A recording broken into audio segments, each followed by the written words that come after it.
வணக்கம். இன்று டாக் ஜட்ஜ்ல நம்ம எல்லாருக்கும் ரொம்ப நெருக்கமான டாபிக். இந்த மாசம் மட்டும் 1.7 மில்லியன் 17 லட்சம் ஆட்குறைப்பு. இந்த ஆண்டு ஆரம்பத்திலேருந்து 2025 இன்னும் முடியல, இன்னொரு 3 மாசம் இருக்கு. 1.5 கோடி பேர் வேலை இழந்திருக்கின்றனர் அமெரிக்கால. ஸோ தொழில்நுட்பத்துறையை மட்டுமே நீங்க பாத்தீங்கன்னா டெக்ல மட்டுமே ஒரு 204 டெக் கம்பெனி வந்துட்டு ஆட்களை குறைச்சிருக்கு. இதெல்லாம் தவிர the conference board employment trends index, மாநாட்டு வாரிய வேலைவாய்ப்பு போக்குகள் குறியீடு என்ன சொல்றாங்கன்னா, அவங்க 8 இந்த இதுல குறியீட்டை பாக்குறாங்க, இண்டெக்ஸ் பண்றாங்க. அதுல 6 வந்துட்டு ஷோயிங், அதாவது தொழிலாளர்களுக்கு எதிரான சமிக்ஞைய காமிச்சுன்னு இருக்கு. தினேஷ், வாங்க சொல்லுங்க, நம்ம பரந்த வேலை வாய்ப்புகளை நோக்கி செல்கிறோமா அல்லது இது வெறும்னே பொருளாதார மந்த நிலையை நோக்கி பயணிக்கிறோமா? தற்போது நடக்கும் பணி நீக்கங்களுக்கு முதன்மையான காரணங்கள் என்ன?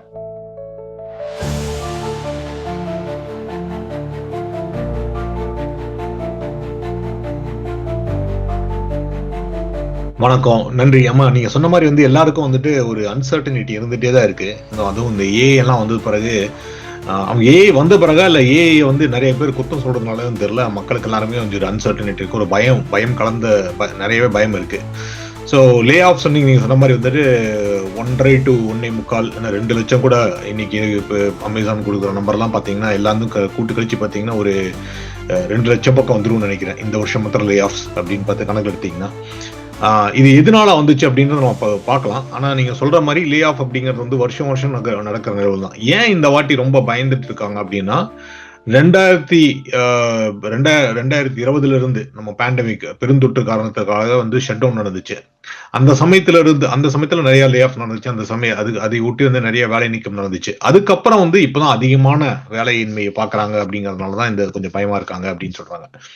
ஆனா இதுல என்ன இன்னொரு விஷயம் என்னன்னா, வேலை வாய்ப்பு குறையுது அப்படின்னு பாத்தீங்கன்னா, நீங்க ஒரு 20 வருஷம் ரேட்டை பாத்தீங்கன்னா அன்எம்ப்ளாய்மெண்ட் ரேட் வந்து அந்த அளவுக்கு கம்மி இல்லை. நம்மளுக்கு வந்து ஃபார் எக்ஸாம்பிள் 2010 பாத்தீங்கன்னா அன்எம்ப்ளாய்மெண்ட் வந்து 9.61 இருந்துச்சு. அதாவது ஒவ்வொரு 100 பேருக்கும் 10 பேருக்கு வேலை இல்லாம இருந்திருக்காங்க. இன்னைக்கு வந்து அன்எம்ப்ளாய்மெண்ட் ரேட் வந்து 4.11 தான். ஸோ எக்கனாமிஸ்ட் எல்லாம் என்ன சொல்றாங்கன்னா, அன்எம்ப்ளாய்மெண்ட் வந்து ஒரு ஹெல்த்தி ரேட் இருக்கணும். அதாவது எல்லாருமே எம்ப்ளாய்டா இருந்தாங்கன்னு வச்சுக்கோங்க, அதுவும் வந்து எக்கனாமிக் இது கெட்டது.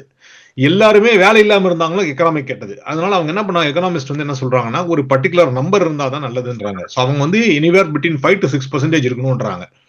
ஸோ அதுதான் ஒரு ஹெல்த்தியான எக்கனாமி இருக்கும். அதாவது கரெக்டான காம்படிஷன் இருக்கும். எவ்வளோ தொழில் இருக்கோ அந்த அளவுக்கு வேலை வாய்ப்பு இருக்கோ அந்த அளவுக்கு மக்களும் இருக்காங்க அப்படின்னு அர்த்தம். ஓவர் சேச்சுரேட்டும் ஆகாது, அண்டர் சேச்சுரேட் ஆகாது. அதான் சொல்றாங்க. ஸோ அந்த விகிதாச்சாரம் அப்படி பார்த்தீங்கன்னா, இன்னைக்கு நிலைமைக்கு வந்து 4 to 4.1 தான் அன்எம்ப்ளாய்மெண்ட் ரேட்.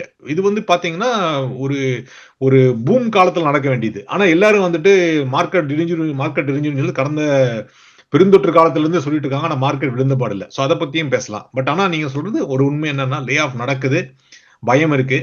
எல்லாத்தை விட என்னன்னா அன்சர்டனிட்டி. இந்த அன்சர்டனிட்டினா இந்த ஏஐனால இருக்கிற அன்சர்டனிட்டினால ரொம்ப பயந்துருக்காங்க அப்படிங்கிறத சொல்ல முடியும். சூப்பர். எனக்கு நீங்க சொன்ன உடனே எனக்கு முதல்ல என்ன தோணிச்சுன்னா, வேலை தேடுதல விட்டுட்டு போறவங்க அப்படின்னு ஒரு குழுவை சொல்லுவாங்க. அதாவது நான் வந்துட்டு எப்பெல்லாம் வேலை தேடுறேனோ அப்பெல்லாம் இந்த நம்பரை நான் பார்த்துட்டே இருப்பேன். அதாவது இந்த 2008 இருக்கட்டும், 2000ல முதல் தடவை .com வீழ்ந்த போதா இருக்கட்டும், அப்பெல்லாம் பார்க்கும்போது இப்போ நீங்க சொன்ன மாதிரி முன்னாடி வந்து இப்போ 10% அன்எம்ப்ளாய்மெண்ட், 7% அன்எம்ப்ளாய்மெண்ட்ங்கிறது அடுத்த மாசம் நான் திரும்ப வேலை தேடின்னு தான் இருப்பேன். ஆனா அப்போ வந்துட்டு இந்த இது கம்மியாயிடும், அன்எம்ப்ளாய்மெண்ட் ரேட்டு, வேலை இல்லாதவர்கள் இது. அது வந்துட்டு அவங்க எல்லாரும் இனிமே எனக்கு வேலை வேணாம், நான் வீட்லயே பேசாம அம்மா வரேன், இல்ல ரிட்டையர் ஆறேன், இல்ல நான் இந்தியாவை நோக்கி போறேன், இல்ல நான் வந்துட்டு வேலை பண்ண போறது இல்லை, நான் ஜாலியா கொஞ்ச நாள் ஹிமாலயாஸை போய் சுத்த போறேன் அப்படிங்கிற மாதிரி ஒரு குழு இருக்கிறதுனால, அந்த மாதிரி ஒரு பகுதியினர் சோர்வடைந்து வேலை தேடுதலை விட்டுட்டு போறதுனால அவங்கள வந்துட்டு வேலை வாய்ப்பு தேடுறவங்க கம்மியாயிடுறாங்க கூட இதை பார்க்கலான்னு சொல்லலாம்னு நினைக்கிறேன். அதுக்குள்ளெல்லாம் போறதுக்கு முன்னாடி கொஞ்சம் பொருளாதாரத்தை பத்தி சொல்லுங்க. அதுதான் முக்கியமான கவலை இப்போ இருக்கிறதுல. 401k எல்லாம் தாக்கு பிடிக்குமா, இல்ல எல்லாத்தையும் தூக்கி இதுல வச்சிடணுமா, கேஷா படுக்கை கடியில வைக்கணுமா? இந்த நிறைய டேர்ம்ஸ் இருக்கு. ஸ்டாக்ஃபிளேஷன் அது பரவாயில்ல போல் இருக்கு. தேக்கமுற்ற வீக்கம்ங்கிறாங்க. டீஃப்ளேஷன் பணவாட்டம், விலைச்சரிவு. ஏன் டிஃப்ளேஷன் வருதுன்னா பிகாஸ் ஆஃப் இன்ஃப்ளேஷனும் ரிசெஷனும் ஒரே டைம்ல இருக்கிறதுனால. இன்ஃப்ளேஷன் எல்லாருக்கும் தெரிஞ்ச வார்த்தை. பணவீக்கம், அதாவது இப்போ வந்துட்டு 2% தான் இருக்கணும்னு நம்மளோட ஃபெடரல் ரிசர்வ் வங்கி சொல்லுது. ஆனா இப்போ ஒரு 3%ல ஓடின்னு இருக்கு. ரிசெஷன் ஆல்ரெடி ஆரம்பிச்சாச்சு அப்படின்னு சொல்லிட்டு ஒரு 71% ப்ராபபிலிட்டி, நிகழ்தகவு இருக்கிறதாக மே 2025 இருந்தே நம்மளுக்கு யுஎஸ்ல வந்து இது ஓடின்னு இருக்கு. பொருளாதார சரிவு, தேக்கம் இருக்கிறதா சொல்றாங்க. இதெல்லாமே ஸ்டாட்டிஸ்டிக்ஸ். நீங்க எப்படி பாக்குறீங்க இந்த மந்த நிலை வந்துட்டு நிஜமா? இது வந்துட்டு ஆரம்பிச்சாச்சா? அவங்க சொல்ற மாதிரி மே 2025 ஒரு 71% ப்ராபபிலிட்டின்னு ஏஐ மாதிரி சொல்லியிருக்காங்க. இது எப்படி ரெக்கவர் ஆகும்? இல்ல இனிமேதான் ஆட்டமே ஆரம்பமா? இல்ல. சோ இது வந்து எக்கனாமிக் இண்டிகேட்டர்ஸ் அப்படின்னு சொல்லிட்டு நிறைய எக்கனாமிக் இண்டிகேட்டர்ஸ் இருக்கு. நீங்க சொல்ல மாதிரி எக்கனாமிக் இண்டிகேட்டர்ஸ்லயே பாத்தீங்கன்னா வந்துட்டு நீங்க ஸ்டாக்ஃபிளேஷன், இன்ஃபிளேஷன் அப்படிங்கறதெல்லாம் ஒரு இது. இன்னொரு விஷயம் வந்துட்டு கவர்மெண்ட் கண்ட்ரோல்ல இருக்கிற சில விஷயங்கள், ட்ரெஷரியோட கண்ட்ரோல் இருக்கிற விஷயங்கள்லாம் பாத்தீங்கன்னா இன்னைக்கு வந்து கடனுக்கு வந்து என்ன வட்டி விகிதாச்சாரம் இருக்கு அப்படின்னு சொல்லிட்டீங்க. அந்த வட்டி விகிதாச்சாரம் வந்து என்ன பர்சன்டேஜ் இருக்கு அப்படிங்கறத பொறுத்து தான் வந்துட்டு உங்களுக்கு பிசினஸ்க்கான பணம் கிடைக்க முடியும். ஸோ அதாவது என்னன்னா, இங்க இருக்கிற பேங்க்ஸ் எல்லாம் என்ன, யூஎஸ்ல இருக்கிற பேங்க்ஸ் எல்லாம் என்ன பாத்தீங்கன்னா, ஃபெடரல் ரிசர்வ் அப்படிங்கிறவங்க தான் அந்த பேங்க்குக்கெல்லாம் ஒரு கட்டுப்பாடு செய்யக்கூடிய ஒரு துறை. அது இந்த பேங்க்ஸோட எல்லாத்தோட ஒரு கூட்டமைப்பு கூட வச்சுக்கலாம். அது வந்து ஒரு குவாசி கவர்மெண்ட் மாதிரி ஒரு ஃபார்மேஷன் இருக்கு. ஸோ அவங்க என்ன பண்ணுவாங்கன்னா, ஒவ்வொரு ஒரு வருஷத்துக்கு வந்து ஒரு 12 to 13 தடவை அவங்க கூடி இந்த நாட்டுக்கு இந்த வருஷத்துக்கான இந்த அடுத்த குவார்டருக்கான இல்ல அடுத்த 2 மாசத்துக்கான வட்டி விகிதாச்சாரம் இதுதான் அப்படின்னு சொல்லுவாங்க. சோ அந்த வட்டி வந்து முன்ன பாத்தீங்கன்னா நீங்க கோவிட் சமயத்திலாம் பாத்தீங்கன்னா ஆல்மோஸ்ட் 0.25 இருந்துச்சு. அதாவது நீங்க வந்து ஒரு பிசினஸ் நடத்துறதுக்காக கடன் வாங்கினீங்கன்னா அதுக்கான கட்ட வேண்டிய வட்டி வந்து ரொம்ப ரொம்ப குறைச்சல். ஸோ அதனால நிறைய பேர் கடன் வாங்கி அதனால நிறைய பேர் பிசினஸ் ஆரம்பிச்சிட்டு இருந்தாங்க. ஸோ அது வந்து இந்த கோவிட் சமயத்திலேயே ஆகட்டும், அவங்களுக்கு வந்து பிசினஸ் என்கரேஜ் பண்ணணும். ஏன்னா அவங்களுக்கு வந்து நிறைய தொழிலெல்லாம் முடங்கி போயிடுச்சு இல்லைங்களா, ஷட் டவுன்னால. ஸோ அதனால அந்த மாதிரி ஒரு லோவஸ்டான பிரைஸ் இருந்துச்சு. ஆனா போன கவர்மெண்ட் டைப்ல என்ன அப்படின்னா, அது கோவிட் எல்லாம் முடிஞ்ச பிறகு இன்க்ரீஸ் ஆனதுனால கொஞ்சம் கொஞ்சமா அதை இன்க்ரீஸ் பண்ணிட்டே வந்திருக்காங்க. ஸோ நீங்க அன்னைக்கு வந்து அது அந்த வட்டி விகிதாச்சாரம் என்ன அனௌன்ஸ் பண்றாங்களோ அந்த ஃபெடரல் ரிசர்வ் என்ன அதுக்கு தகுந்த மாதிரி தான் உங்க வீட்டு வட்டி, அதாவது மார்ட்கேஜ் இன்ட்ரெஸ்ட் ரேட்டும் ஏறும். அதுக்கு தகுந்த மாதிரி தான் நீங்க கடன் வாங்குறது, உங்க கவர்மெண்ட் கிட்ட இருந்தோ இல்ல இன்னொரு பேங்க்ல இருந்து கடன் வாங்குறதுக்கு அது எவ்வளவு வட்டி விகிதாச்சாரம் வேணும். ஸோ அந்த வட்டி விகிதங்கள் ஏற ஏற என்ன ஆயிடுச்சுன்னா, small business and medium business, இங்க அமெரிக்கால தான் என்னதான் இந்த $1 பில்லியன் கம்பெனிஸ் எல்லாம் இருந்தாலும் கூட அவங்களோட பேக் போன் பாத்தீங்கன்னா இந்த small and medium term business தான். ஸோ அவங்களோட எக்கனாமியை வந்து டிரைவ் பண்ணது வந்து இந்த small and medium size businesses தான். அந்த பிசினஸஸ்க்கு வந்து என்னாச்சுன்னா அவங்க வந்து கடன் வாங்குறப்ப அதுக்கான வட்டி செலவே ஜாஸ்தியா போயிருது. ஸோ அதனால அந்த பிசினஸ்ல வந்து இந்த small and medium scale business வந்துட்டு ரொம்ப ஒரு விதமான மந்த நிலை, தேக்க நிலைன்னு சொல்ல முடியாது, ஒரு மந்த நிலை உருவாயிருச்சு. அந்த மந்த நிலையினாலதான் எக்கானமி வந்து ஓரளவுக்கு டவுன் ஆகுது அப்படின்னு சொல்லிட்டு இருக்காங்க. ஆனா நீங்க வந்து அதே பெரிய கார்பரேட் கம்பெனிஸ் பாத்தீங்கன்னு வச்சுக்கோங்க, அவங்க ஏற்கனவே ஒரு கேஷ் ரிசர்வ் வச்சிருக்காங்க. அவங்களுக்கு வந்து வெளியில போய் வட்டிக்கு பணம் வாங்க வேண்டிய தேவை இருக்கிறது. அதே மாதிரி அவங்க இன்டர்னல் இன்வெஸ்டர், ஈக்விட்டி இன்வெஸ்டர், நீங்க பார்த்திருப்போம் நம்ம இந்த ஏல கூட காமெடியா பேசிட்டு இருக்கோம். பாத்தீங்கன்னா ஆன்சன் என்விடியா வந்து ஓப்பன் ஏல போயிட்டு $100 பில்லியன் அவங்களுக்கு கடன் கொடுத்தாங்க. அவங்க போய் நான் வந்து $100 பில்லியன் என்விடியா சிப்பா வாங்குறேன் அப்படின்னு சொல்றாங்க. சோ இதெல்லாம் பாத்தீங்கன்னா அந்த கடன் அப்படிங்கிறதுக்கு வந்து அது வந்து பேங்க் ரேட்டுக்கு வராது. ஏன்னா அது பிரைவேட் ஈக்விட்டி அப்படின்னு வந்துடும். அவங்க வந்து அவங்களே பிக்ஸ் பண்ணிப்பாங்க. சோ இதெல்லாம் தான் ஒரு முக்கியமான காரணம் சொல்ல முடியும். பட் ஆனா ஓவராலா நீங்க எக்கனாமின்னு பாத்தீங்கன்னா, நீங்க S&P 500 பாத்தீங்கன்னா ஸ்டாக் மார்க்கெட் எடுத்துட்டீங்கன்னா சரி, S&P 500, நாஸ்டாக் அப்படின்னு எடுத்துட்டீங்கன்னா டெக்னாலஜி கம்பெனிஸ், அப்புறம் டவ் இண்டஸ்ட்ரியல் அப்படின்னு எடுத்துட்டீங்கன்னா அதெல்லாம் பாத்தீங்கன்னா இன்னைக்கு நிலைமைக்கு நீ பேசிட்டு இருக்கிறது வந்து திங்கட்கிழமை காலையில பேசிட்டு இருக்கோம். பாத்தீங்கன்னா அந்த மார்க்கெட் இண்டிசஸ் எல்லாம் வந்துட்டு நல்லா போயிட்டு இருக்கு. கம்பெனிஸ் எல்லாம் ஸ்டாக்ஸ் எல்லாம் நல்லா போயிட்டு இருக்கு. சோ அதுல எந்த பிரச்சனையும் இல்ல. சோ இதனால என்ன பார்த்தீங்கன்னா ஒரு எக்கனாமிஸ்டே ஒரு கன்ஃபியூஸ்டான ஸ்டேட்ல இருக்காங்க. இங்க இந்த பக்கம் இன்ட்ரெஸ்ட் ரேட் அதிகமா இருக்கு, அதனால கடன் வாங்க முடியலன்னு சொல்றாங்க. ஆனா இந்த பக்கம் பெரிய கம்பெனிஸ் எல்லாம் எக்கனாமிக் ஆக்டிவிட்டிஸ் பண்ணிட்டே இருக்காங்க. சோ இதுல ஒரு ட்ரிக்கிள் டவுன் எஃபெக்ட் இருக்கும். என்னன்னா இந்த பெரிய கம்பெனிஸ் எல்லாம் அவங்க ஒரு டேட்டா சென்டர் கட்டுறப்போ, இல்ல அவங்க வந்து ஏதாச்சும் ஒரு இன்ஃப்ராஸ்ட்ரக்சர் பண்றப்போ, அந்த பணம்ல என்ன ஆகும்னா, அந்த டேட்டா சென்டர் கட்டுறப்போ அங்க இருக்கிற கன்ஸ்ட்ரக்ஷன் ஒர்க்கர்ஸ்லாம் வேலை கிடைக்கும். இப்போ ஃபார் எக்ஸாம்பிள் வந்து ஏஐ ஓப்பன் ஏஐ வந்துட்டு ஒரு டேட்டா சென்டர் நெப்ராஸ்கால கட்டுறாங்கன்னா, அதுக்கு வந்து 10,000 தொழில் தொழில் அங்க கிரியேட் ஆகுது. வேலைகள் அங்க கிரியேட் ஆகுது. அது ஒரு 10 வருஷத்துக்கு 5 வருஷம், 10 வருஷம் அந்த அந்த அந்த கட்டுற வேலை நடக்கும். கட்டுமான பணி நடக்கும். அதுக்கப்புறம் அத தாண்டி உங்களுக்கு வந்து வேற அந்த மெயின்டனன்ஸ் பண்றதுக்கு அங்க ஜாப்ஸ் நெறைய அங்க மூவ் பண்றது, அந்த ஏரியாவோட எக்கனாமிக் ஆக்டிவிட்டி இன்கிரீஸ் ஆகும். ஸோ அதனால 2மே மாறி, மாறி வருதுன்னு தான் சொல்ல முடியும். ஸோ அதனால ஒரு இண்டிகேட்டர பார்க்க முடியாது. ஒரு பக்கம் பார்த்தீங்கன்னா, எக்கானமி நல்லா பூம் ஆயிட்டு இருக்கு. ஆனா, சின்ன கம்பெனிஸும், மீடியம் சைஸ் கம்பெனிஸும் நிஜமாவே இந்த இன்ட்ரெஸ்ட் அதிகமா இருக்கனால திணறிட்டு இருக்காங்க. ஸோ இதுக்கு வந்து கவர்ன்மெண்ட் என்ன பண்ணிட்டு இருக்காங்கன்னா, நீங்க பார்த்தீங்கன்னா, ட்ரம்ப் அடிக்கடி வந்துட்டு ஃபெடரல் ரிசர்வ் அவங்க சேர்மன் கூட வந்து சண்டை போட்டுட்டு இருப்பாரு. அவர் என்ன சொல்றாருன்னா, இந்த இன்ட்ரெஸ்ட் அதிகமா இருக்கிறனால தான் எக்கானமி கொஞ்சம் முன்னளவுக்கு ஃபாஸ்ட்டா போக முடியல. அத கம்மி பண்ணுங்க, கம்மி பண்ணுங்க அப்படின்னு சொல்லிட்டு இருந்தாங்க. ஆனா அவங்க கம்மி பண்ணணும்னா அதுக்கு இன்ஃப்ளேஷன் குறையணும். அதாவது பணவீக்கம் குறையணும். ஸோ இப்போ ஓரளவுக்கு பணவீக்கம் நீங்க சொன்ன மாரி வந்துட்டு முன்ன வந்து 5, 6 விகிதாச்சாரம் இருந்தது. இன்னைக்கு 3% வந்துருச்சு. அவங்க வந்து ஒரு டார்கெட்டா 2 வச்சிருக்காங்க. ஸோ 2க்கு அச்சீவ் பண்ண முடியலனா கூட ஒரு 3, 2.2 டூ 3 வந்துச்சுன்னா கூட இன்ட்ரெஸ்ட் ரேட் குறைக்கலாம்னு சொல்லியிருக்காங்க. ஏற்கனவே ஒரு 0.25% குறைச்சிருக்காங்க இன்ட்ரெஸ்ட் ரேட். இந்த வருஷ முடிவுக்குள்ளார இன்னொரு 2 அட்லீஸ்ட் 2 இன்ட்ரெஸ்ட் ரேட் குறைப்பு இருக்கும் அப்படின்னு சொல்றாங்க. அது நடந்துச்சுன்னா இன்னும் எக்கனாமிக் ஆக்டிவிட்டீஸ் கொஞ்சம் முன்னேறதுக்கான சாத்தியக்கூறுகள் இருக்கு அப்படின்னு சொல்ல முடியும். ஸோ அதனால எக்கானமி கொஞ்சம் இம்ப்ரூவ் ஆகுறதுக்கு சான்சஸ் இருக்கு. அருமை. நெறைய தகவல்கள், நெறைய டென்ஸா சொல்லிட்டீங்க. அடுத்த கேள்வி என்ன கேட்கறதுல ஒரு பிரமிப்புல இருக்கு. பட் நீங்க சொன்னபோது ஒண்ணு வந்து மனசுல பட்டது. அது வந்து நம்ம எல்லாரும் பார்த்துட்டே இருக்கோம். இந்த காம்பவுண்ட் ஆனுவல் குரோத் ரேட், அதாவது ஜிடிபி எவ்வளவு தூரம் வளர்ந்திருக்கு அப்படிங்கிறதுக்கு ஒரு எண் சொல்றாங்க. காம்பவுண்ட் ஆனுவல் குரோத் ரேட் கூட்டு வருடாந்திர வளர்ச்சி விகிதம் அப்படின்னு சொல்லிடலாம். கூட்டு வருடாந்திர வளர்ச்சி விகிதம் வந்து 26.83ங்கிறாங்க. அதுல நீங்க சொன்ன மாதிரி ஏஐ டேட்டா சென்டரை தூக்கி விட்டீங்கன்னா 0.1% தான் ஃபர்ஸ்ட் ஆஃப் 2025 இருக்காங்க. ஒரு ஹார்வர்ட் எக்கனாமிஸ்ட் பார்த்திருப்பீங்க. நல்ல தகவலா இருந்தது. வெறும் 0.1% தான் டேட்டா சென்டரை கட்டியே 26.83 ஆக்கிட்டாங்க. அந்த நம்பரை பெரிய நம்பர் ஆக்கிட்டாங்க. நம்ம அதை பத்தி ஏற்கனவே பார்த்திருக்கோம், எப்படி எப்படி இன்வெஸ்ட் பண்றாங்கன்னு. ஏஐங்கிறத வச்சுப்போம். பட் முக்கியமா நீங்க எந்தெந்த துறைகள் வந்துட்டு, பிகாஸ் நூற்றுக்கணக்கான துறைகள் இருக்கு இல்லையா? ரீட்டைல் இருக்கு, சாமான்கள் வாங்குறது விற்கிறது, ஃபாஸ்ட் மூவிங் கன்சியூமர் கட்ஸ், இது இருக்கு, எஜுகேஷன் இருக்கு, மேனுஃபேக்சரிங் இருக்கு, அதுக்கப்புறம் அஃப்கோர்ஸ் டெக்னாலஜி இருக்கு, சயின்ஸ் இருக்கு, அக்ரிகல்ச்சர், இந்த மாதிரி ஃபார்மிங், இந்த மாதிரி பல்வேறு துறைகள் இருக்கின்றன. எதுல என்னென்ன மாதிரி, அதாவது யார் யாரை இது எப்படி எப்படி எல்லாம் பாதிக்குது? எல்லா துறையிலையும் ஆர்டிபிஷியல் இன்டெலிஜென்ஸ் வருதுங்கிறத பத்தி நம்ம தொடர்ச்சியா பேசிட்டே இருந்திருக்கோம்.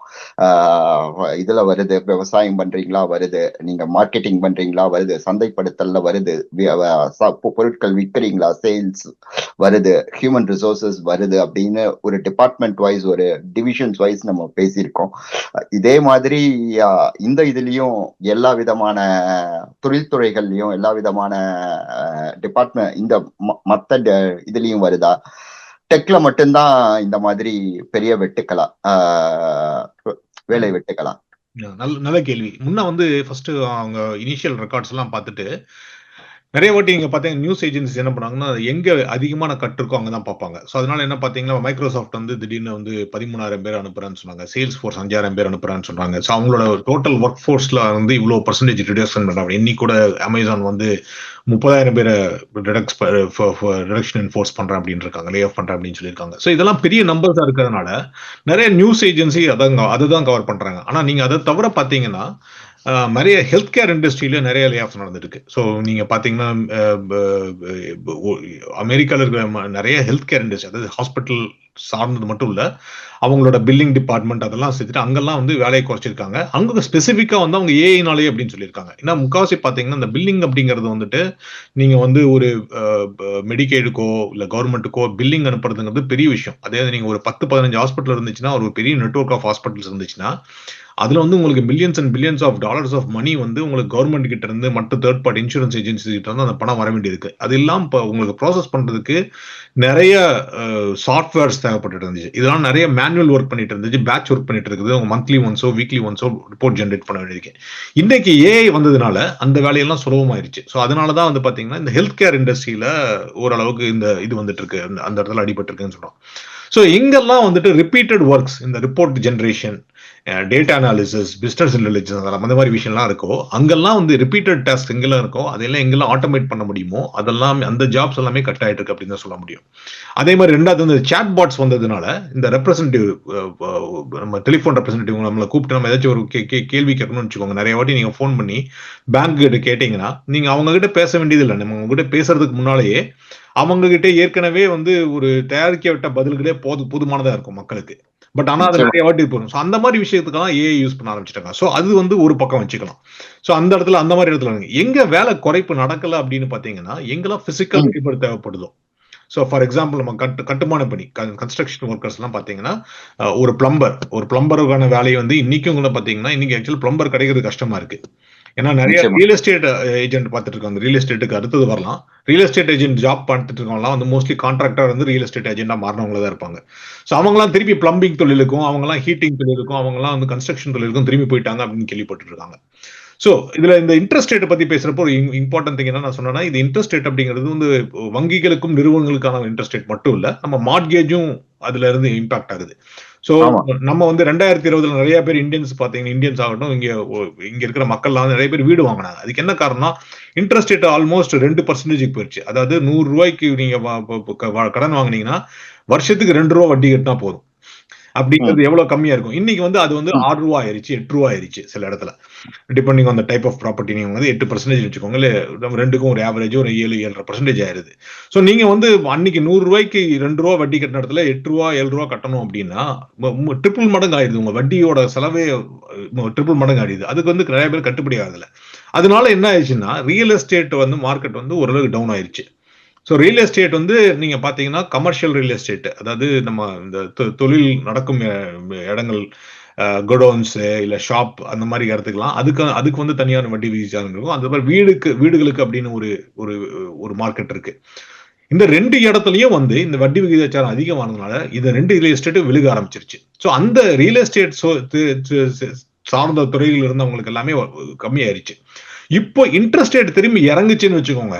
இறங்குச்சுன்னா என்ன ஆகும்னா, திருப்பி நிறைய பேர் இப்ப என்னன்னா, அந்த வீடு வந்து வீடுகளோட விலையெல்லாம் இன்ட்ரெஸ்ட் ரேட் இறங்குச்சுன்னா வீட்டோட விலையெல்லாம் அதிகமாகும். ஸோ நீங்க 2023, 24 பாத்தீங்கன்னா நிறைய வீடுகளோட விலை அதிகமாச்சு. ஏன்னா இன்ட்ரெஸ்ட் ரேட் கம்மியா இருந்தாலும் உங்களுக்கு அதை அஃபோர்ட் பண்ணி வாங்க முடியும். ஆனா திருப்பி இப்ப இன்ட்ரெஸ்ட் ரேட் மேலே ஏறிடுச்சு, ஆனா வீடு விலை குறையல. சோ அதனால என்னாச்சுன்னா, வீடு விற்கணும்னு நினைக்கிறவங்க கூட விற்க மாட்டேங்கிறாங்க. ஏன்னா நான் வந்து 4 வருஷத்துக்கு முன்னாடி வீடு வாங்குறப்போ நான் 2% வீடு வாங்கிட்டேன்.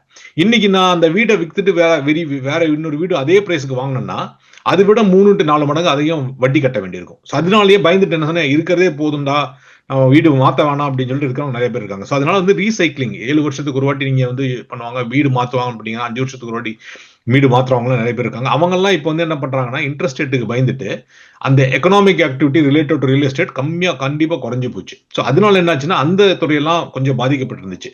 இப்போ இன்ட்ரெஸ்ட் ரேட் கொஞ்சம் குறைஞ்சிச்சுன்னா, இப்போ இந்த மாதிரி நான் சொன்ன மாதிரி இந்த 0.25% குறைச்சிருக்காங்க. அதாவது 2 இருந்தது இப்போ 7 இருக்கு, அதுல வந்து 0.25 குறைச்சிருக்காங்க அப்படின்னா அது வந்து ரொம்ப கம்மி. இன்னும் ஒரு அதுல பாதியாச்சும் குறையணும். ஸோ இந்த இன்ட்ரெஸ்ட் ரேட் வந்து அட்லீஸ்ட் ஒரு 5 or 6 4க்குள்ள வந்துச்சுன்னா தான் ஓரளவுக்கு வந்து இந்த ரியல் எஸ்டேட் எக்கனாமி மார்க்கெட் போகும். பட் அது தவிர இன்னைக்கு வந்து நான் ஒரு கடையோட லீஸ் முடிஞ்சிருச்சு, புது கடை வாங்கணும், இல்ல கடையை புதுப்பிக்கணும்னா அங்க நான் கட்டி தான் ஆகணும். ஸோ அவங்கெல்லாம் கூட என்ன பண்றாங்கன்னா, இப்படியாச்சும் அவங்க முதலாளி கிட்ட போய், இல்ல அவங்க யாரோட அந்த லேண்ட் ஓனர் கிட்டயோ இல்ல பில்டிங் ஓனர் கிட்டயோ போயிட்டு எனக்கு இன்னொரு 1 or 2 years எக்ஸ்டென்ஷன் கரண்ட் பிரைஸ்லயே கொடுங்க அப்படின்னு சொல்லி கெஞ்சி கேட்டுலாம் மாட்டிட்டு இருக்காங்க. ஸோ அவங்க வந்து புது இடத்துக்கு மாற மாட்டேங்கிறாங்க, புதுசா இன்வெஸ்ட் பண்றதுக்கு பயந்துக்கிறாங்க. ஸோ அந்த இன்ட்ரெஸ்ட் ரேட் குறைஞ்சிச்சுன்னா அந்த துறையெல்லாம் போகும். ஸோ நீங்க எந்தெந்த துறையிலெல்லாம் மார்க்கெட்டிங் வரும் அப்படின்னு பாத்தீங்கன்னா, கட்டுமான தொழில், ரியல் எஸ்டேட், அந்த மாதிரி இடத்துக்கெல்லாம் வந்துட்டு உங்களுக்கு வந்து டிமாண்ட் அதிகமாகும். அந்த மாதிரி துறையில் இருக்கிறவங்களுக்கு எல்லாம் போகும். இது தவிர இங்க ஆட்டோமேட்டட், நீங்க எங்கெல்லாம் பில்லிங்ல இருக்கீங்களோ இல்ல எங்கெல்லாம் மேனுவல் ஒர்க் வந்து ஆட்டோமேட் பண்ணி ரீப்ளேஸ் பண்ண முடியுமோ அந்த ஜாப் எல்லாம் கீழே போயிட்டு இருக்கும். ஸோ அதுதான் இன்னைக்கு பேசிட்டு இருக்கிற எக்கனாமிக்கல் விஷயம்னு சொல்லலாம். ரொம்ப விரிவான பதில்.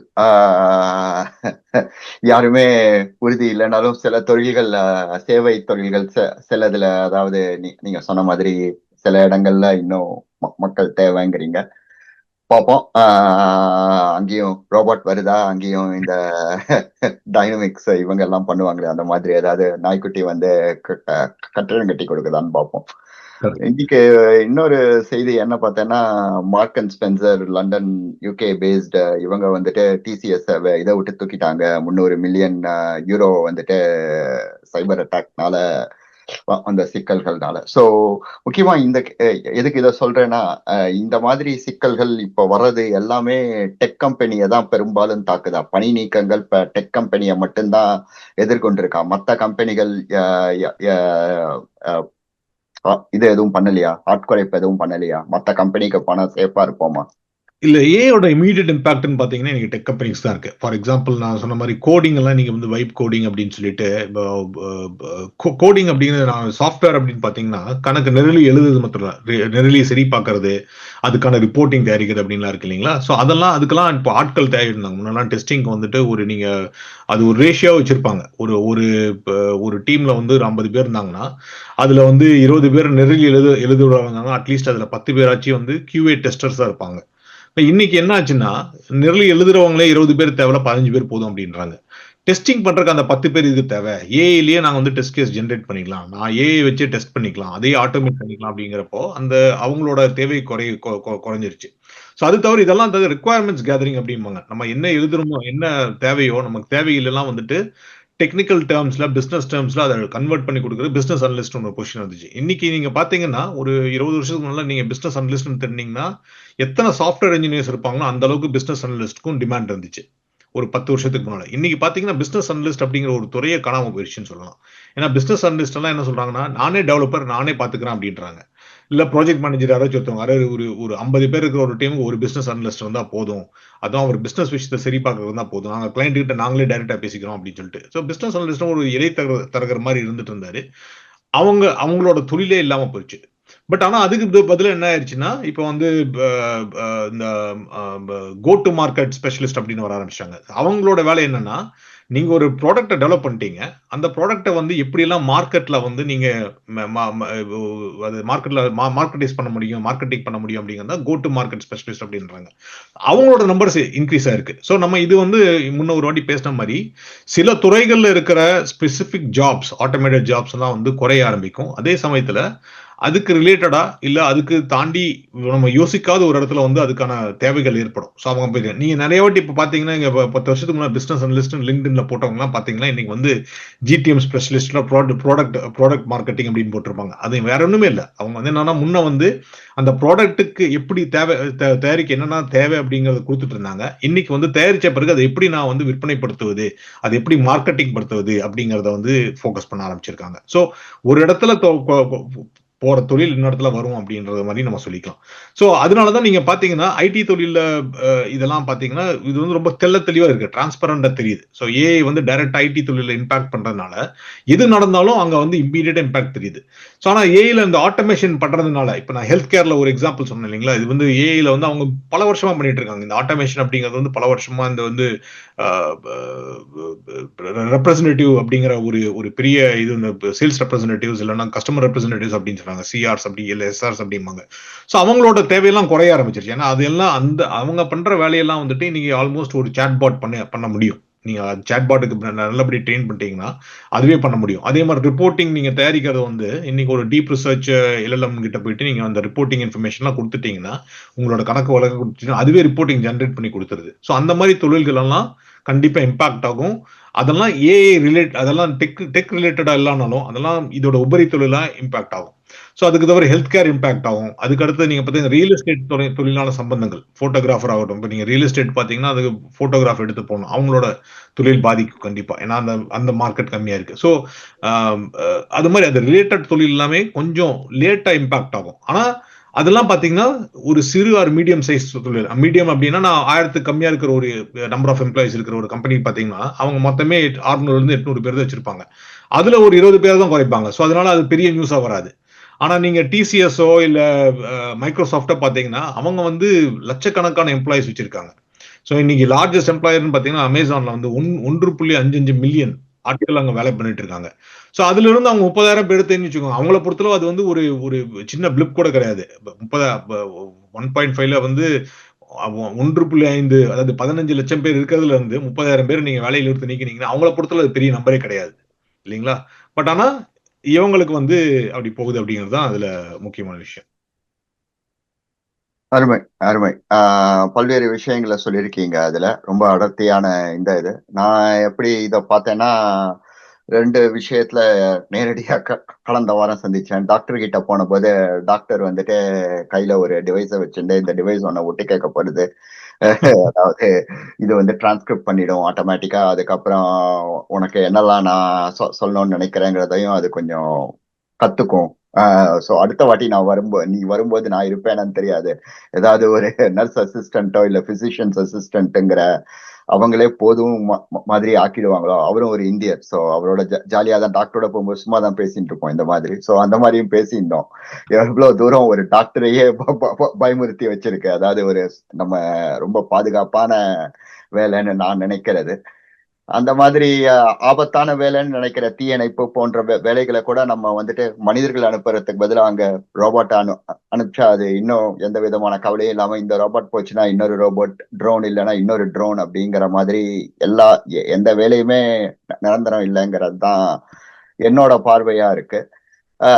இதுக்கு வந்து இன்னொரு உதாரணமா இப்பெல்லாம் என்ன பண்றாங்க, முன்னாடி எல்லாம் சர்வே எடுக்கும்போது ஒரு 1000 பேரை கூப்பிடுறது, ஒவ்வொருத்தர்கிட்டயா இந்த இது பண்றது, அதை வந்துட்டு நல்ல ஸ்ப்ரெட் அவுட்டா பல்வேறு தரப்பினரை கிட்ட கேட்கறது, அதுக்கு 10,000 பேரை கூப்பிட்டாதான் 1000 பேர்கிட்ட இருந்து உங்களுக்கு இந்த இது கிடைக்கும், கருத்து கணிப்பு கிடைக்கும். இப்போ வந்து என்ன பண்றாங்க, சிந்தட்டிக் டேட்டா ஒரு 10,000 ஆர்டிபிஷியல் இன்டெலிஜென்ஸ் ஏஜென்ட்ஸை உருவாக்கி அவங்க கிட்ட கேள்விகளை கேட்டு அந்த டேட்டாவை வச்சு கரெக்டா ஹியூமன்ஸ் எப்படி ரியாக்ட் பண்ணுமோ அப்படிதான் இந்த ஏஜென்ட் ரியாக்ட் பண்ணுது. எங்களுக்கு மார்க்கெட்டிங்கிறது நாங்க இப்படியே பண்ணிக்கிறோம், எங்களுக்கு அந்த இதே தேவையில்லை அப்படிங்கிற மாதிரியும் இதை பாக்குறாங்க. ஸோ எந்த வேலையுமே சேல்ஸ், மார்க்கெட்டிங் எல்லாத்துலயுமே எனக்கு என்னவோ ஆட்டங்கன்ற மாதிரி தான் இருக்கு. டெஸ்லா ரொம்ப ரொம்ப காலமா தானா வண்டி ஓட்டின்னு இருக்கு. டிரைவர் வேலைக்கு ஆல்ரெடி ஆபத்து வந்தாச்சு. இதெல்லாம் இருக்கட்டும். நீங்க எப்படி பாக்குறீங்க? அதாவது நான் இப்போ பணி நீக்கத்திற்கு உள்ளாகாம இருக்கக்கூடியதுக்கு நான் என்னெல்லாம் பண்ணணும்? ஒரு தனி நபரா நம்மளால என்னெல்லாம் பண்ண முடியும்? நம்ம வந்து ஐடி நான் ஐடின்னு வச்சுக்கலாம். ஃபர்ஸ்ட் நான் ஐடி பாத்தீங்கன்னா வந்துட்டு அவ்வளோ ஒன்றும் நான் சொன்ன மாதிரி இமீடியட் பாதிப்பு வராது. பட் ஆனா எங்க தொழில வந்துட்டு ஆட்டோமேஷன் இருக்கிற மாதிரி வந்துச்சுன்னா நீங்க அந்த automating your self after job அப்படிம்பாங்க. அதாவது நம்மளோட தொழில் வந்து ஆட்டோமேட் ஆயிடுச்சு. நம்ம அதுல இருந்து வெளியில வந்துட்டு நம்ம என்ன பண்ணணும் அப்படிங்கிறத பத்தி நம்ம சிந்திக்க ஆரம்பிச்சிடணும். இதுக்கு வந்து ஃபைனான்சியலா பாத்தீங்கன்னா உங்களுக்கான பணத்தை ஏற்பாடு பண்ணி வச்சுக்கோங்க. 6 மாசத்துக்கான பணத்தை ரெடி பண்ணி வச்சுக்கோங்க இல்லையா? அப்படின்னு வந்துச்சுன்னா அதாவது யூஸ்வலி அமெரிக்கால இருந்து இந்தியா உங்களுக்குன்னு சொல்லிட்டு ஒரு எமர்ஜென்சி ஃபண்ட் கிரியேட் பண்ணி வச்சுக்கோங்க. அதெல்லாம் பண்ணிக்கோங்க. பட் கற்றல்னு பாத்தீங்கன்னா நீங்க எந்த துறையில இருக்கீங்களோ அதுக்கு சார்ந்த துறையிலேயே உங்களுக்கு நாட்டம் வந்துச்சுன்னா அது போய் பாருங்க. புது துறையில வந்துட்டு இப்போ போறது வந்து உசிதம் கிடையாது. ஸோ நான் சொன்ன மாதிரி இப்போ வந்து நீங்க பிசினஸ் அனலிஸ்ட் நம்ம கோ டு மார்க்கெட் ஸ்ட்ராட்டஜி சொன்னாங்க இல்லைங்களா? ஸோ பிசினஸ் அனலிஸ்ட் அப்படிங்கிறது ஒண்ணுமே இல்லை. நீங்க பிசினஸ் கூட பேச போறீங்க. கோ டு மார்க்கெட் ஸ்ட்ராட்டஜிஸ்ட் அப்படிங்கிறது வந்துட்டு நீங்க மார்க்கெட்ல எப்படி அந்த கண்டிஷன்ஸ்லாம் அந்த ப்ராடக்ட்லாம் வைப்பீங்க. ஸோ அது வந்து ஒரு துறையில இருக்கிறதுலயே அது சார்ந்த துறையில நீங்க கத்துட்டு அங்கங்க என்னென்ன ஆப்பர்ச்சுனிட்டி பார்க்க ஆரம்பிங்க. அது எஸ்பெஷலி நீங்க வந்து 5 to 10 வருஷம் எக்ஸ்பீரியன்ஸ் இருக்குது இல்லை அதுக்கு மேல இருந்துச்சுன்னா உங்களை புது இடத்துல போனீங்கன்னா நீங்க அங்க போனீங்கன்னா நீங்க வந்து புதியவராக பார்க்கப்படுவீர்கள். ஸோ அதனால அங்கிருந்து உங்களை அடுத்த லே ஆஃப் வர்றப்ப ஃபர்ஸ்ட் உங்களா தான் தூக்குவாங்க. ஸோ நீங்க சார்ந்திருக்கிற துறையிலேயே வேற என்னென்ன பக்கத்துல இருக்கோ வெரிஃபரி இருக்கோ அதெல்லாம் கத்துக்கோங்க. அதுக்கு என்ன எதுக்கு இன்னொரு நல்ல எக்ஸாம்பிள் சொல்லலாம்னா உங்க துறையில நீங்க இருக்கிறத மாத்திரம் நம்ம குதிரைக்கு இது பண்ற மாதிரி நம்ம லாடங்க மாதிரி நம்ம ஒரே இடத்த பார்த்துட்டு இருக்கிறத விட அந்த நம்மளுக்கு சுத்தி என்னென்ன தொழில் நடக்குது அங்கெல்லாம் என்னென்ன ஆப்பர்ச்சுனிட்டிஸ் இருக்குன்னு அப்பப்போ பார்க்க ஆரம்பிங்க. நிறைய கூட பேசுங்க, நெட்வொர்க் பண்ணுங்க, இன்டர்னல் டீமுக்குள்ளேயே நெட்வொர்க் பண்ணுங்க. அது தவிர உங்க துறை சார்ந்த ஏதாச்சும் மீட்டிங் நடந்துச்சுனாலோ இது நடந்துச்சோ அதை போய் பார்த்துக்கோங்க. ஸோ இது வந்து நம்ம வந்து நான் ஐடிக்கு சொல்றது.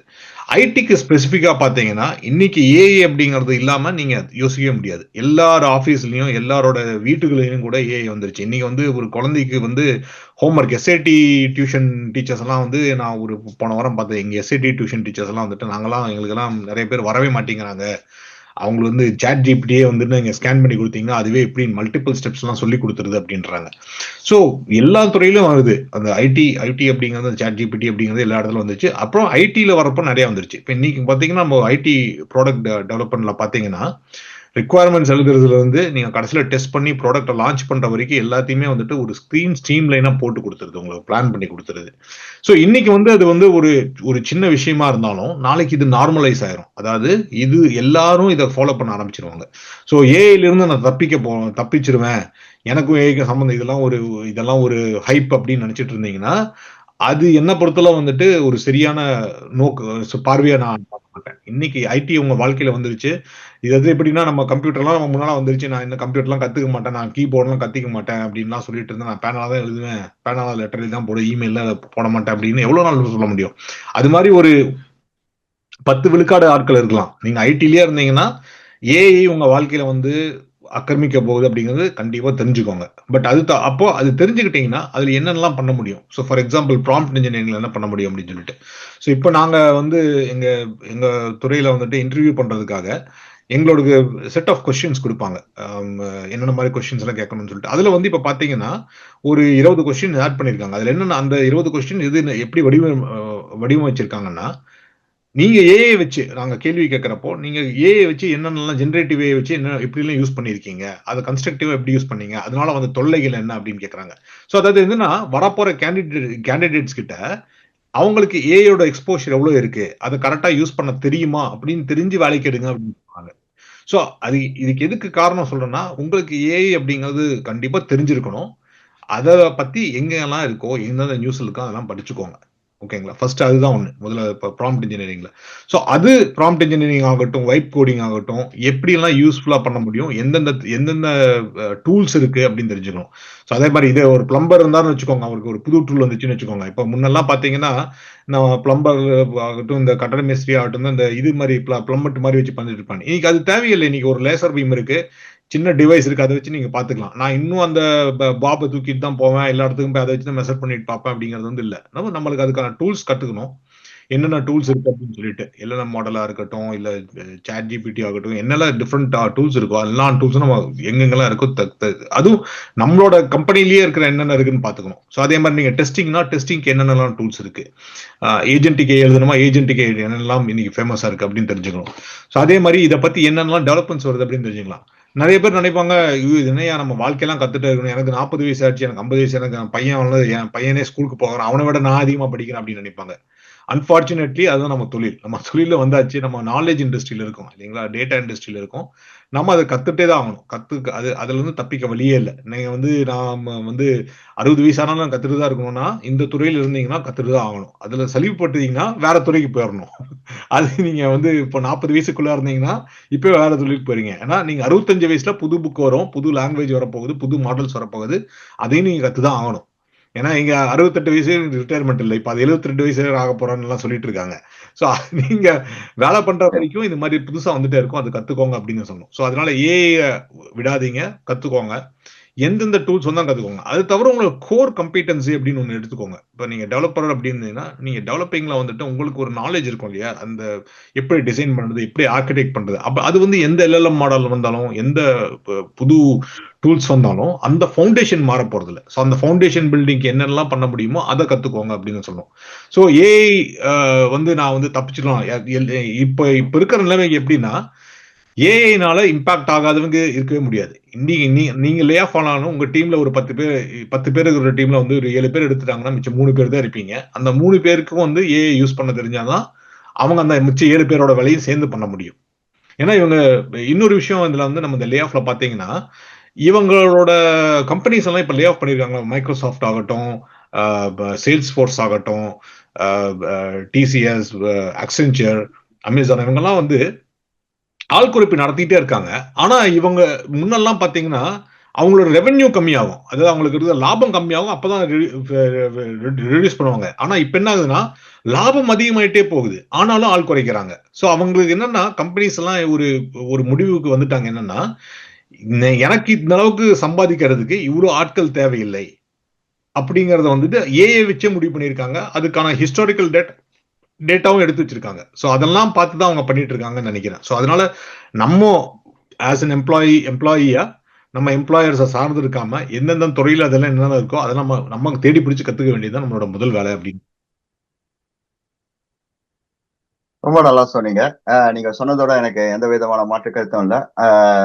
இதுல 2 விஷயத்த நான் கூட மக்களுக்கு துப்புகளா டிப்ஸா சொல்லலான் இருக்கேன். ஒண்ணு வந்துட்டு ஒவ்வொருத்தருமே தொழில் முனைவோர் மாதிரி யோசிக்க ஆரம்பிக்கிறோம். நீங்க அழகா கோ டு மார்க்கெட்ங்கிற மாதிரி சொல்லியிருந்தீங்க. ஒரு ப்ராடக்ட் மேனேஜராவோ ப்ராடக்ட் ஓனராவோ இருக்கிறவங்க இப்போ அவங்களே கோடிங் பண்றாங்க, அவங்களே ஒரு ப்ரூஃப் ஆஃப் கான்செப்ட பண்ணிடுறாங்க, ஒரு ஃபர்ஸ்ட் வெர்ஷனை அவங்களே கொண்டு வந்து பார்த்துடுறாங்க எப்படி இருக்குங்கிறது. முன்னாடி அதுக்கெல்லாம் ரொம்ப நாளா இருந்தது. ஆனா ஒவ்வொருத்தருமே ஒரு தொழில் முனைவோர்னா எப்படி இதை வந்துட்டு சந்தையாக்கம் பண்றது, எப்படி இதை வந்துட்டு ஒரு கன்சியூமர் ஒரு பயனர் வந்துட்டு பயன்படுத்த போறார், எப்படி இதை விற்க முடியும், எப்படி இதை பேக்கேஜ் பண்ணலாம், ஆல் த 4 P's எல்லாத்தையும் நீங்க ஒரு தொழில் முனைவரா யோசிங்க. இன்னும் ஏஐ அதைத்தான் இன்னும் ஒழுங்கா பண்ண ஆரம்பிக்கலன்னு நினைக்கிறேன். 2வது ஏஐக்கு முக்கியமான பிரச்சனை சாஃப்ட் ஸ்கில்ஸ் இல்லைங்களா? அதாவது ஒரு விஷயத்த தெளிவா இன்னொருத்தர்கிட்ட மெட்டஃபோர், அதாவது அதை ஒரு ஓமைப்படுத்தி அதுக்கு புரியுற மாதிரி 2 வார்த்தையில நச்சுன்னு சொல்றது, டக்குன்னு புரிய வைக்கிறது, அந்த மாதிரி ஒரு கம்யூனிகேஷன் ஸ்கில்ஸ் நம்மளுக்கு ரொம்ப தேவை எந்த துறையில நீங்க இருந்தாலும். அப்புறம் அந்த எமோஷனல் இன்டெலிஜென்ஸ், எம்பத்தின்னு நம்ம சொல்ற உணர்வுசார் நுண்ணறிவு, அதாவது இன்னொருத்தரோட உணர்வுகளை புரிஞ்சுக்கிறது, அவங்களுக்கு இப்போ என்ன மாதிரி அவங்களோட முகத்தை புரிஞ்சுட்டு அகத்தின் முகத்தில் தெரியும் இல்லையா, அதெல்லாம் புரிஞ்சுக்கிறது. ஏஐ மற்ற விஷயங்கள்ல ரொம்ப ஸ்மார்ட்டா இருக்கு இல்லைங்களா? அதாவது இந்த கிரிட்டிக்கல் திங்கிங், அதுக்கப்புறம் ப்ராப்ளம் சால்விங், இந்த மாதிரி விஷயங்கள்லாம் அது நல்லாவே பண்ணும். கிரியேட்டிவிட்டி கூட அதுக்கு ஓரளவு நிறையவே இருக்கு. லீடர்ஷிப்னா அது ரொம்ப பந்தாவா நடந்துக்கும்னு சொன்னா அதுக்கும் அது நடந்துக்குமா இருக்கும். ஆனா இந்த 2 விஷயங்களும் எனக்கு ரொம்ப முக்கியமா பட்டது. முடிவாக தினேஷ், ஏதாவது துறைகள் வந்துட்டு நீங்க பல துறைகள் சொன்னீங்க, எப்படி தக்க வச்சுக்கணும்னு சொன்னீங்க. இப்ப நான் இந்த துறைக்கு தாவணும், இல்ல இந்த துறையில இருந்தா உங்களுக்கு கவலையே இல்லை, அந்த மாதிரி ஏதாவது துறையோ இல்ல தொழிலோ ஏதாவது இருக்கா? முடிவான கருத்துக்கள்.